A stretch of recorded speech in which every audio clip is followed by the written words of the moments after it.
اتنا مظلوم نہیں ہوا ہے ابھی تک. اپنے نظام کو, نظام نفسیت کو مضبوط بنائیں.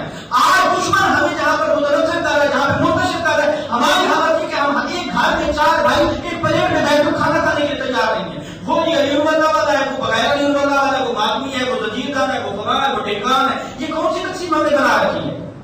دین اس کے اوپر موقوف ہے کہ زمین دری کرے گا تو شیعہ ہے وحیدہ نہیں ہے, یا دین اس کے اوپر موقوف کرے کہ میں بھی اللہ پڑھوں گا تو نہیں تو میں پھر حرام نہ دوں. یہ کون سی اطاعت ہے؟ کس نے دی ہے آپ کو؟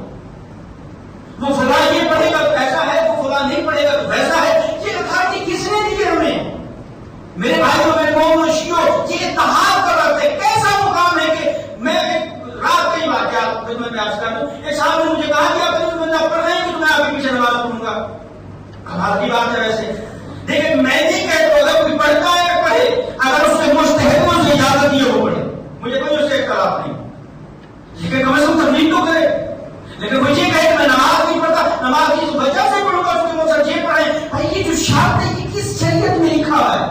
کون سا دین شیعہ ہے, کون سا دین اسلام ہے جس میں یہ لکھا ہے کہ مشروط عبادت کرو, لیکن ایسا کرو گے تو ویسا میں کروں گا؟ یہ کون سا دین ہے؟ کہاں پر پھنسے ہوئے یہاں پہ؟ خدا یہاں پہ جتنے بھی امام میں سلالہ میں جہاں پہ جو بھی مومن شیعہ مسلمان یہاں پہ موجود ہے, یا جو بھی بات کی عزت ہے, خدا کا واسطہ آپ کو دے رہا ہوں, یہ وہ مقام نہیں ہے جہاں پر آپ عزاداری کی وجہ سے, ماتم کی وجہ سے مسجد بہدار کو اکثر کر کے مظلوم کر دیں. یہی وہ لوگ ہیں جو جنگ صفین میں قرآن کو دے کر علی کو چھوڑ دیا تھا, اس ظاہری قرآن کو دے کر نادے کے قرآن کہتے ہیں کہ جنگ کر, وہ کہتے ہیں قرآن کے خلاف جنگ کریں. اور آج ہمارے اس زمانے میں اس وقت میں ہم جہاں پر موجود کریں, آپ لوگ تحقیق کریں کیوں کتابوں کی طرف رجوع نہیں کرتے؟ کیوں آپ دین محمد و آل محمد کو ثبوتوں کے ساتھ, تحقیق کے ساتھ, علم کے ساتھ کیوں جستجو نہیں کرتے آپ لوگ؟ یہ کہاں سے لے آئے یار؟ کس رائے میں جاہل علیہ السلام نے تشخیص کو دی ہے؟ خدا کا واسطہ ہے, یہ جو بھی آپ کے زجیر ذری, ماتم, کما ذری, جتنے یہ موضوعات ہی پیسے ہیں جو صرف اس لیے کہے کہ چونکہ جی میرا عقیدہ یہ ہے, میرے دل کو ٹھنڈا کر دیتی ہے, مجھے جی خوشی ہوتی ہے, تیری خوشی ٹھنڈا کرے, میرا نام دین نہیں ہے. دین کا مطلب یہ کہ جو علی نے کہا ہے ثابت کرو, بس اس میں کوئی اثر نہ کر, تیری میری کوئی خواہش موجود نہیں ہے. وہ فلاں پڑھتا تھا, فلاں نہیں پڑھتا. بھائی تم پڑھتے ہو اس کی دلیل لے آؤ. آج میں یہاں تبلیغ کرنے کے لیے یہاں آیا ہوں, اس نظر تبلیغ تو اس کے بعد جا کے مجھے وہاں پاکستان میں ایک مسجد ملے اور وہ مجھے صاحب یہ کہیں گے کہ ہم آپ کو 5,000 روپئے اس شرط پہ دیں گے, آپ یہ پڑھائیں گے, وہ پڑھیں گے. یہ کون سا دین ہے مجھے بتائیں؟ اور آج جتنی کوشش کر رہے ہیں اتحاد کی, لیکن وہاں پر ہمارے کچھ شر پسند عناصر ہیں جن کو مومن کہتے ہوئے بھی شرمندگی ہوتی ہے. خدا اس طرح نہ کرے, دین کو مظلوم نہ بنائے, دین کے اوپر اپنی خواہشات کو مقدم نہ کرے. جذباتیوں کا نہیں کرے, درد دل ہے آپ سے, میری قوم ہے, ملت ہے, میری ذمہ داری ہے آپ کی خدمت میں عرض کروں. اور تقریباً 5-6 سال جو میں گزر چکے ہیں, تحمل کے ساتھ تمام چیزوں کو برداشت بھی کرتا ہوں, سن بھی رہا ہوں, میرا کسی سے کوئی تعلق نہیں ہے, لیکن یہی ضرور کروں گا اگر کوئی پڑھتا ہے کہ وہ اپنے بچے کو ثابت کرے. ابھی میں فلاں کو شہر کی تقلید کرتا ہوں, اس نے فتویٰ دیا, میں کرتا ہوں, لیکن کم از کم تقلید تو کرے نا. یہ تو وہی بات ہے جی, اور ہم آپ سے محبت کرتے ہیں, محبت وہ کرتے نہ رہتا نہیں ہونا, آپ کہیں نماز میں نہیں پڑھنی, ویسے آپ بشیہ ہو گئے, کون سی محبت ہے؟ یہ وہی والی بات ہے جو قبیلے سے جدا کے منہ کے اوپر تماشے بھی مارتے تھے, کہتے ہیں ہم سے جدا سے محبت کرتے ہیں. یہ کون سی محبت ہے؟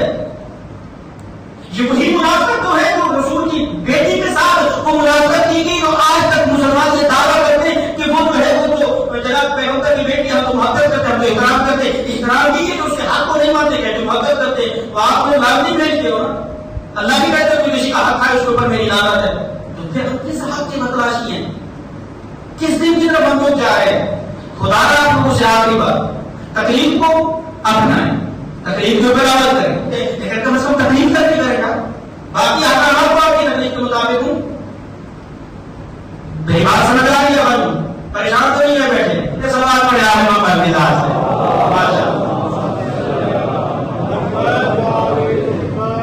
ٹھیک ہے نا بھائی, بس آگے گزارش ہے آپ کی خدمت میں, تکلیف کو اپنائیں پہلی, یا جو بھی آپ کے مادی ازادار ہے, مجھے کسی سے کوئی بھی پریشانی نہیں. دیکھیں ازاداری ہماری شہرت ہے, ٹھیک ہے, ہمارے بزرگ جو ہے وہ فرماتے تھے کسی زمانے میں اگر اللہ نے مستحب کی, آج کے زمانے میں واجب ہے, ازاداری ہماری پہچان ہے, اس میں کوئی شک شبہ نہیں.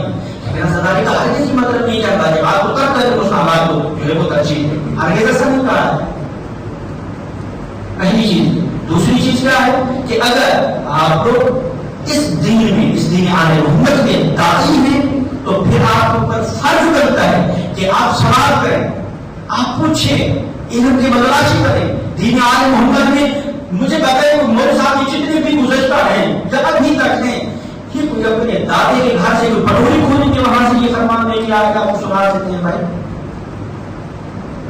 یہ جو آپ لوگ دلیلیں دیتے پھرتے ہیں فلاں جی یہ قصہ آپ کو سنیں جی قصہ آپ کو، بھائی مولانا گوگل کا نام شریعت نہیں ہے، رسول کے پیغمبر کے زمانے میں گوگل نہیں تھا، فیس بک نہیں تھی۔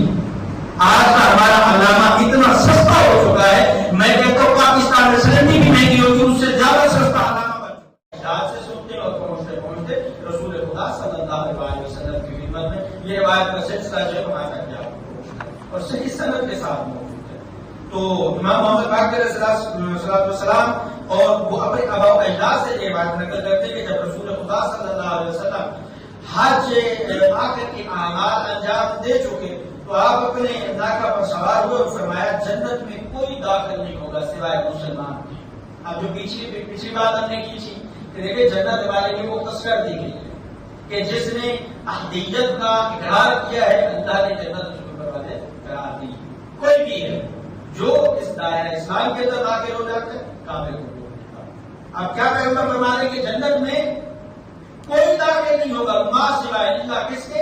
سوائے مسلمان کے۔ صرف مسلمان جو ہے جو تسلیم کرتا ہے، جو قبول کرتا ہے اسلام۔ تو اس وقت ابو ذر غفاری کھڑے ہو گئے، کھڑے ہو کر عرض کی ہے رسول خدا صلی اللہ علیہ وسلم اسلام کیا ہے؟ مع الاسلام، اسلام کیا ہے؟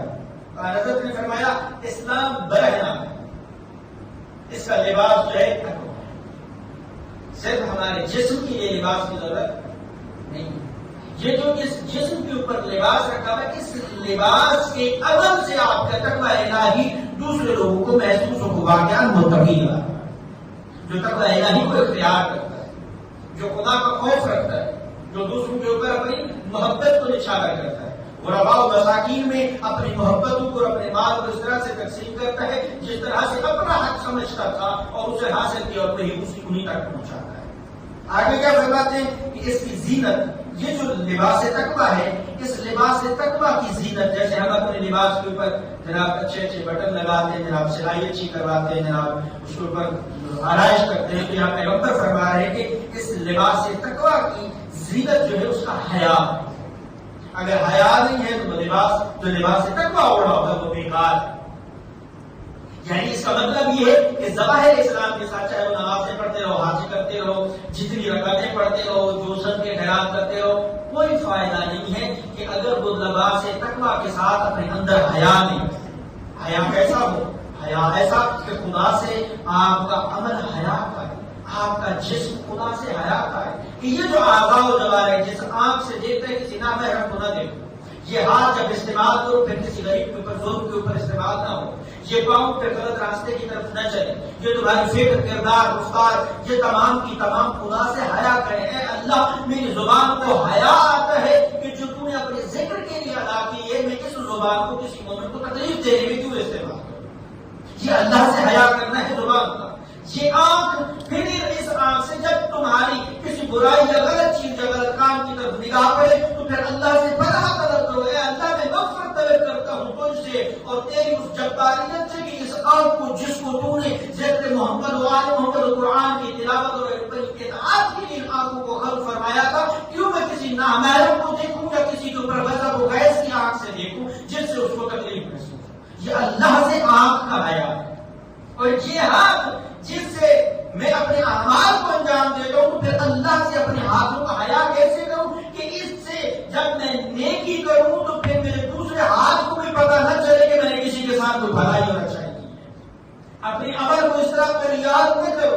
اللہ کہتا ہے کہ جب آپ صدقہ کرتے ہیں نا، ایک عجیب ویسے روایت میرے ذہن میں آیا کہ بڑی خوبصورت کمال کی لفظ کی روایت ہے۔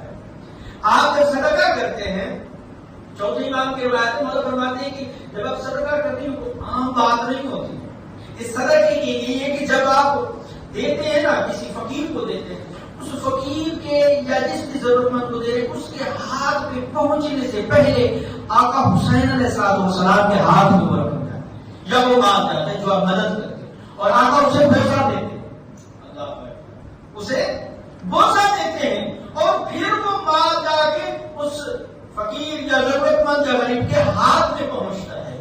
اور آگے کیا فرماتے ابھی تک وہ صدقہ، وہ مال، وہ ضرورت مند کی جو تم ضرورت پوری کر رہے ہو، ابھی تک وہ اس کے ہاتھ پہ پہنچا ہی نہیں ہوتا اور اللہ تمہارے رزق میں اضافے کے سبب کو قائم و دائم کروا دیتا ہے.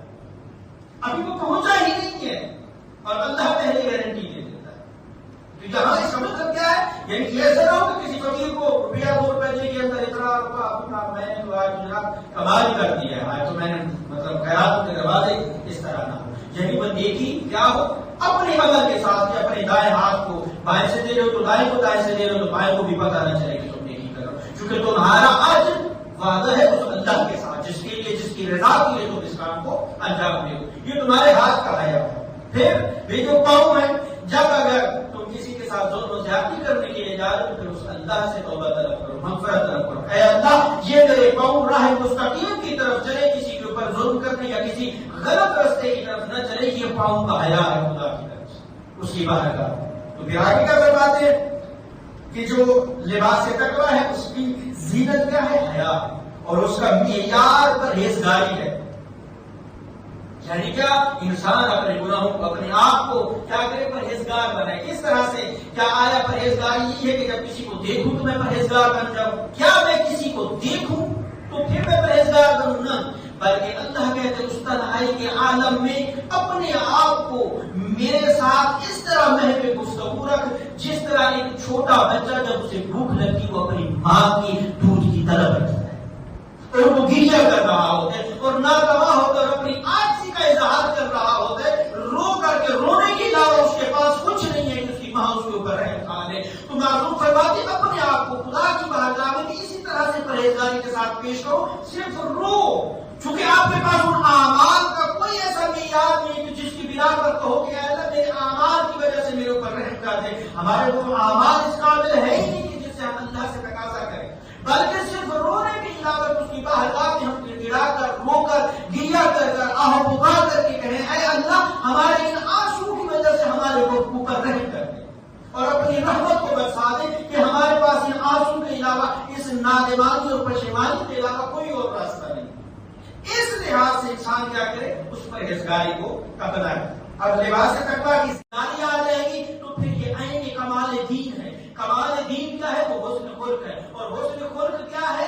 کہ انسان غصہ نہ کرے. پھر آگے کیا فرماتے ہیں کہ اس کا پھل جو ہے، اس کا نتیجہ جو ہے، اس کی مورل تھراپی جو ہے وہ کیا ہے؟ وہ ہے اس کا عمل. کہ اگر عمل رکھتا ہے تو اس سے اس کا نتیجہ، اس کی مورل تھراپی اور اس کا وہ ثمر جو ہے مل جائے گا جس کا وعدہ اللہ نے اس سے کیا ہے. وہ کیا ہے؟ وہ بہشت ہے، وہ رحمان ہے، وہ آل محمد کی رضا ہے جس کی خاطر انسان نے اپنی زندگی کو وقف فرمایا ہے. اور پھر آگے پیغمبر فرماتے ہیں یہ جتنی بھی چیزیں ہم نے بیان فرمائی ہیں، یہ حسن خلق، یہ غصہ نہ کرنا، یہ پرہیزگاری، یہ حیا، یہ زینت، یہ لباس تقویٰ اور یہ تمام چیزیں، کہتے ہیں ہر چیز کی ایک بنیاد ہوتی ہے. ہر چیز کی کیا ہے؟ بنیاد ہے. اور اسلام کی بنیاد ہم اہل بیت کی محبت ہے. یہ جو جتنی بھی چیزیں ہیں ان تمام کی بنیاد کا مرکز محور کیا ہے؟ وہ ہم اہل بیت کی محبت ہے. یعنی جتنے بھی حیا ہے، تقویٰ ہے، پرہیزگاری ہے، یہ تقویٰ کا لباس ہے، یہ عبادتیں ہیں، یہ زینت ہے، یہ جتنی بھی چیزیں ہیں، اگر یہ بغیر محبت اہل بیت ہیں تو خداوند نے مطالعہ سے تمام عبادتوں کو اس کے منہ پہ اتارا. تو یہ تمام چیزیں محبت اہل بیت کے ساتھ انسان کو اس معیار کے اوپر اس کو اس کی ذات کا صحیح عبد بنا سکتی ہے کہ جس خلقت کے لیے اللہ نے اس بار یہ کائنات کو ہمارے لیے مقرر فرمایا کہ انسان کو اللہ کی تمام نعمتوں کو استفادہ کر سکتا ہے. اور انہی الفاظ کے ساتھ اللہ سے دعا کرتے ہیں کہ اللہ ہمیں صحیح معنوں میں تقویٰ الہی کو اپنانے کی توفیق عطا فرمائے. اور انہی الفاظ کے ساتھ اللہ سے یہ دعا کرتے ہیں کہ اے اللہ ہمیں ایسا بنا دے جیسا تو چاہتا ہے اور ایسا بنا دے جیسا محمد اور آل محمد کی سیرت ہم سے تقاضا کرتے ہیں.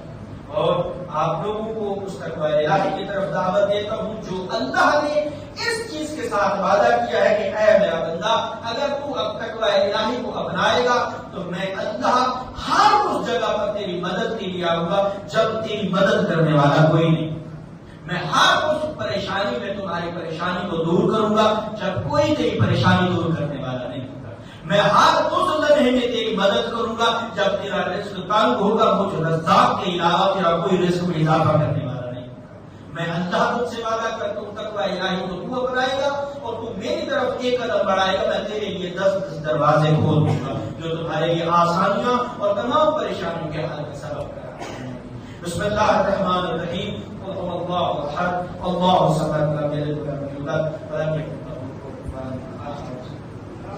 اللهم صل على محمد وعلى محمد. بسم الله الرحمن الرحيم. اللهم صل على محمد وآل محمد. الحمد لله الذي لا إله إلا هو الحليم الكريم غافر الذنب وغافر التوب وهو الغفور الرحيم. سبحان من سبقت